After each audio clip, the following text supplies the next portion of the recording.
You messed up. Who knew that starting a Girl Scout Ponzi scheme would land you in a Supermax? Well, congrats, you're here now. Trying to stay active, you head to the yard, and after failing spectacularly at showing off your non-existent dunking skills, you decide to take a well-earned break. Bad move. You picked the wrong seat. You unknowingly crossed an invisible boundary, the kind that everyone but you knows is very, very important. Fast forward a few minutes and you're getting absolutely wrecked inside a broom closet, and it's not even the people you supposedly offended doing the beating. Nope, it's your own cell block neighbors making sure that you pay the price for disrupting the delicate balance of prison politics. And trust us, it only gets worse from here. We're going to explain not only how bad it can be in a Supermax, but how to survive it in today's episode of the infographic show, How to Survive a Supermax Prison. The first thing that's going to happen to you upon arriving in any prison is you're going straight into the hole. The SHU, or Special Housing Unit, is a segregated section of the prison reserved for disciplinary or safety concerns. You get your own cell, which, believe it or not, is a luxury. But that's about where the perks end. You're also going to get the worst food imaginable. Expect bland, unidentifiable slop served on a tray that looks older than the prison itself. If you're in segregation, you might even get what inmates call a neutral loaf, a mystery brick of mashed up ingredients that somehow meets nutritional requirements, but tastes like regret and punishment. You won't be leaving your cell except for the occasional shower. If you're lucky, you might be able to also talk to the inmate next door through an air vent. If your cell has an opening, you might even be able to toss small messages on a string from one door to another. These messages are called kites, a low-tech prison telephone system that keeps inmates connected despite being in isolation. And survival rule number 1 is you don't mess with the kites. Communication is important, especially in a prison system that is rife with gangs. These gangs are always running businesses both in and out of the prison. Despite the Bureau of Prison's best efforts, no one's been able to stop gangs from coordinating even during full-blown lockdowns. A kite might seem like just a simple message between inmates, something as harmless as trading ramen for stamps in a relatively innocent exchange. Or it could be sorting out a drug deal, arranging commissary trades, or even exchanging favors of a more personal nature. But a kite can also carry some serious weight. They might be relaying orders between shot callers and their underlings, coordinating everything from moving drugs around the prison to organizing hits. That's right, contracted murders can be arranged with just a scrap of paper and a string. And in prison, murder isn't always about money. Sometimes it's just punishment. The point is, messing with a kite is like severing vital lines of communication, and it's a great way to make a lot of people very, very angry. If it's not meant for you, you don't open it, you don't read it, and you definitely don't ask what's inside. You only pass it in the exact direction you're told to, and under no circumstances you let it fall into the hands of the guards. You hide and protect that kite with your life until you can move it to the next link in the chain. And if things get desperate, well, let's just say you better be ready to suitcase it. Wait, what's suitcasing? Oh, well, we'll get to that real soon, and you're not gonna like it one bit. But in prison, you do what you gotta do. When you're fresh in and you move to the SHU, you won't be dealing with kites or prison politics just yet. Right now, you're waiting for the captain's review. This is where prison authorities go through your file and decide just how likely you are to get killed if they throw you into general population. Gang affiliation, race, and past history all play a huge role in deciding where you'll be placed. For instance, the Aryan Brotherhood makes up a very small percentage of the total prison population, but their reputation for extreme violence is so bad that most prisons refuse to house more than 4 AB members in a single block at a time. During your own review process, rule number 2 is to be honest about your criminal history. If you're part of a gang, now is the time to fess up. Lying or omitting information might end up costing you your life. Normally, prisons are supposed to provide a safe environment for all prisoners to serve out their time. In reality, the prisoners are just as much in control of a prison as the warden and his guards. Prison politics are extremely important, to the point that wardens will often cooperate with shot callers just to keep the peace. A shot caller is the most important person in the prison, at least as far as you're concerned. They're the leaders of each prison group, with groups technically broken down by race. And when it comes to race relations in prison, there are a lot of unspoken rules. Be friendly with the wrong person at the wrong time, that could cost you your life. Be unfriendly with the wrong person, same outcome. Probably best to keep your mouth shut for a while. But assuming there's no obvious red flags, you're headed for the general population. Now prison authorities will often try very hard to keep your individual criminal record a secret from the other inmates. That's because of the Convict Code. Kill 60 people in cold blood? Probably not a problem for most convicts. Kill an old woman, a child, a pregnant woman? You are in serious trouble. Most gangs won't go for that. Doubly so if you're a sex offender that targeted minors, or if you're a snitch. Those are the 2 worst things you can be in prison. Chomos and rats. Either one is a guaranteed death sentence. And that's why prisons try to keep your records confidential, but gangs in prison often have ways of getting to that information. It's called pulling papers, and it is a big deal in prison. Gangs will bribe prison officials or lawyers on the outside to dig up paperwork, especially on potential recruits, because not everyone in prison is who they claim to be. The feds will often strike deals with prisoners. You might have pulled 2 20-year sentences to be served back to back, but the feds will cut it down to just 1 sentence if you agree to cooperate. All you gotta do is turn informant, go into the prison, join a gang, and be the eyes and ears for the feds. Even wardens will bribe prisoners with extra privileges or comforts if they turn informant, keeping prison authorities up to date on inner prison politics. If your papers get pulled and you have a history of being an informant, you're done. But prison is full of informants, despite all the codes of honor that you hear about. At the end of the day, nobody wants to do 40 years straight. Turning over some info for extra commissary or a better cell can be a good deal when you're facing spending a quarter of your life or more behind bars. Which is why, as you join the general population, now is as good a time as any to let you in on the biggest rule in prison. No snitching, ever. You see something, you keep your mouth shut. Now, not snitching doesn't mean telling your shot caller if you see others scheming or plotting. What no snitching really means is that if you're part of a plot and your partners get caught, you don't offer up any information. If you see someone else breaking the rules and they get caught, you didn't see a thing. But if you're personally wronged, you have every right to tell someone about it, just don't tell the guards. A sidebar to no snitching: if you've got problems with another inmate, you either handle it yourself or you bring it up with your shot caller. If you go to the guards, other inmates will assume you're a snitch, or worse, that your entire gang is full of rats. Maybe your shot caller's cutting deals with a warden. Now your whole group looks weak.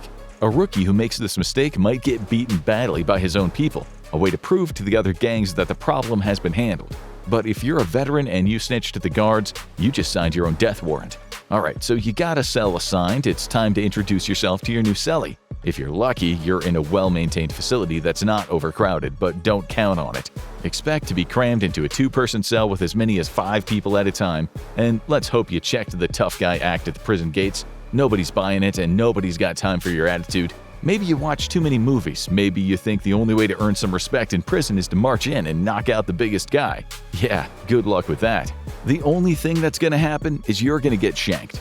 There's rules and structure to prison life, and anyone who steps out of line gets put back in line. But more to the point, nobody's got time for wannabe gangsters or backyard tough guys. You've got people in here doing life sentences. They are never going to see the outside of a prison again. You ain't tougher than guys with nothing to lose. Nobody wants to deal with attitude. Prison is bad enough. Everyone just wants to do their time or pass their days as quietly as possible. So respect is important. You come at the other inmates correctly. You say things like "excuse me" if you bump into people. You mind your own business and you go on with your life. Inside the cell, there's a hierarchy, and it goes OGs before new fish. Now, maybe you got put in a cell with someone who doesn't know their place, always making trouble, but those prisoners don't tend to last long. So when you walk into a cell, unless you and your cellie arrive at the same time, consider the convicts already in there to be OG. That means that you show them respect, you respect their stuff, and you don't mess with their routines. And let's get one thing straight, OG gets the bottom bunk, you take the top bunk, and you be mindful of what you're doing up there, because anything that falls down might just start a problem that you don't want. Cells are typically about 7 feet by 12 feet, that's 7 feet across and 12 feet wide. You get a sink and a toilet combo, maybe a small desk to sit and write at, and that's it. Don't be a pig, clean up after yourself, and that means wipe the toilet seat after you pee and rinse out the sink after you brush your teeth. The sink often doubles as a soup bowl, with big communal meals cooked in them, so keep it clean and hygienic. If your cell has an outlet, you probably will find inmates using stringers, pieces of metal hooked up to wires with wood in between them that get really hot when plugged in. You can stick a stringer into the bowl and boil water to make things like pasta and soup. Remember, what you got in your cell has to serve multiple purposes. When you're going number 2, you warn your cellies and you ask them to turn around. Also, you flush immediately. The moment that deuce makes a splash, you're flushing. You don't want to stink up the cell for your cellmates. Also, check that the water in the sink is running before you go number 2 in the bowl. That's because often the guards will shut off the water in the toilets right before they do a surprise inspection. It keeps people from flushing contraband. The last thing you want is to drop a deuce and have it sitting there for hours because the guards turned off the suction to the toilets. Yes, that is a real thing, so plan accordingly. General cleanliness in your cell is key, so don't be a pig or you're gonna get corrected.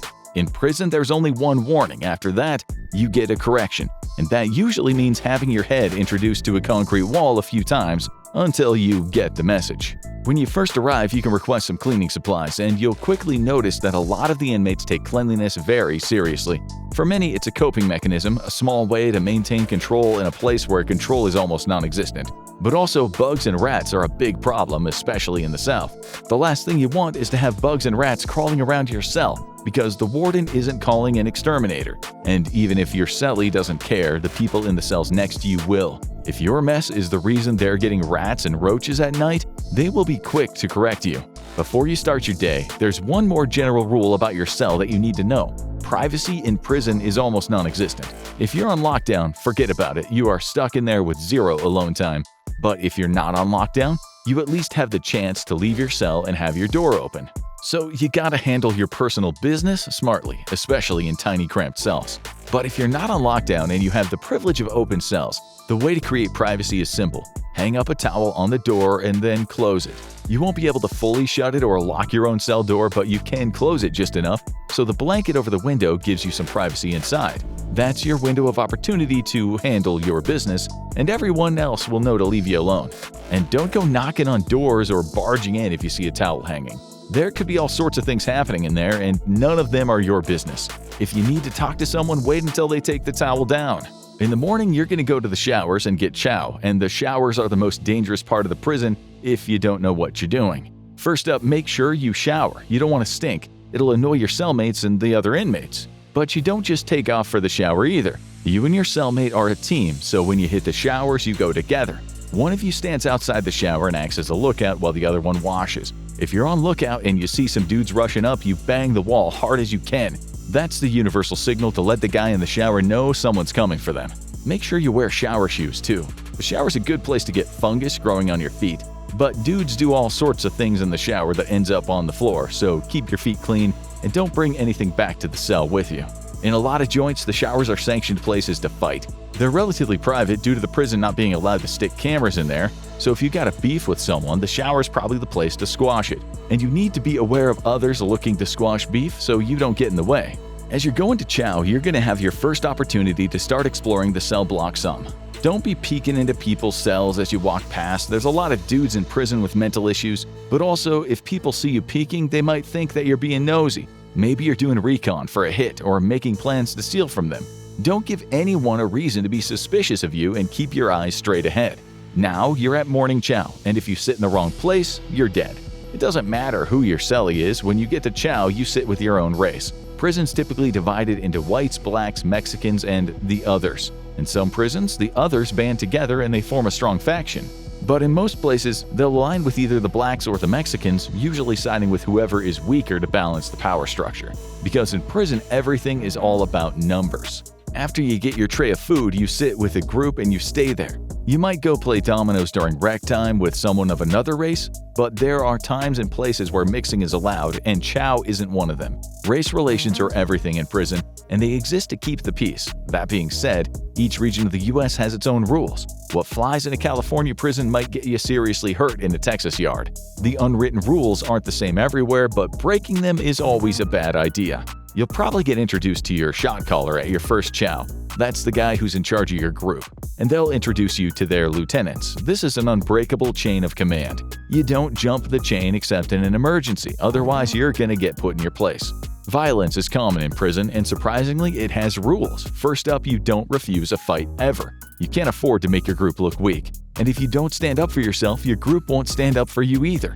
And once you're in a fight, there is no copping out, no stopping halfway. If you're losing, you keep swinging until you're flat on your back unconscious. Because in prison, quitting means no respect. And if you have no respect, you become a mark, a walking target. So you fight until it's lights out.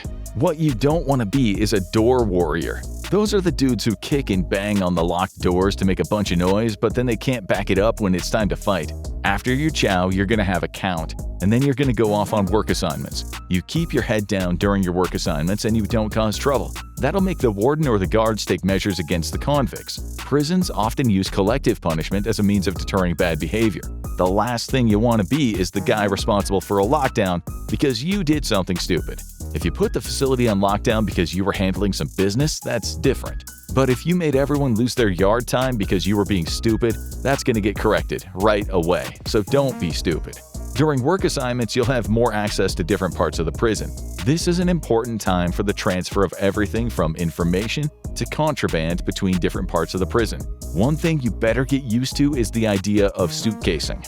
You're subject to a search anytime you're moving around the prison, which means there's only one truly safe place to hide anything, from shanks to drugs to kites. Yeah, you guessed it, your rectum. On average, you probably got about 7 inches of storage space, and one of the first lessons you'll learn in prison is how to suitcase anything you really don't want the guards to find. While on work assignments, your shot caller might ask you to carry a kite from one part of the prison to another. Your prison security might be lax enough that you're lucky and you can just stick it in your pocket.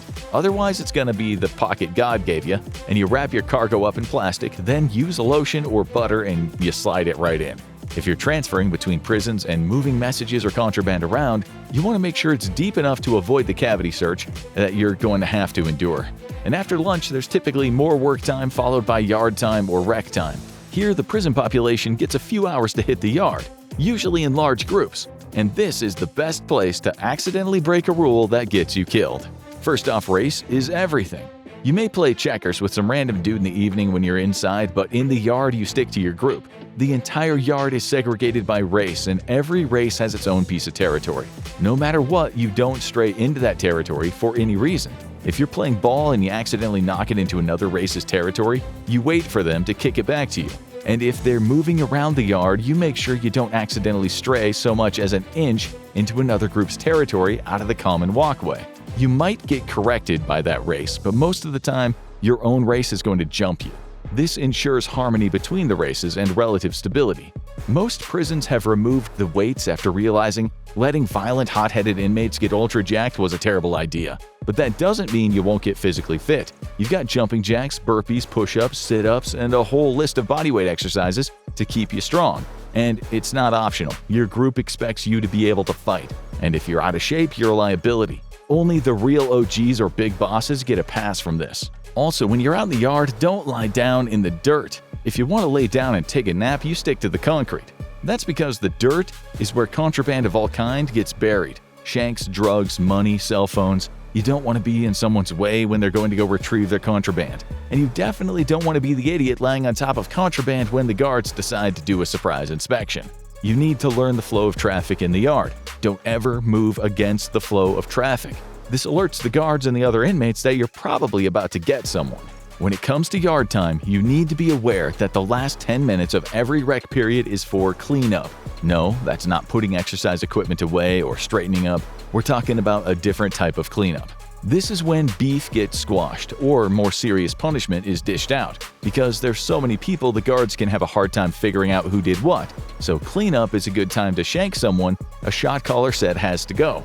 Often, shanks get buried in the dirt, which is just one more reason you don't want to be the fool who falls asleep there, especially if it's next to where someone just stashed a murder weapon, because the guards don't care. They're happy to pin the murder on whoever's closest, whether you did it or not. While you're in the yard, it's also a good time to get fixed up with your contraband of choice. But don't go looking for it, though. Don't go asking who's selling dope or who's got this or that. They'll find you. If you're asking who's got the dope, it looks pretty suspicious, and people might think you're an informant. Drugs flow freely in prison, so chill and wait, they'll come to you.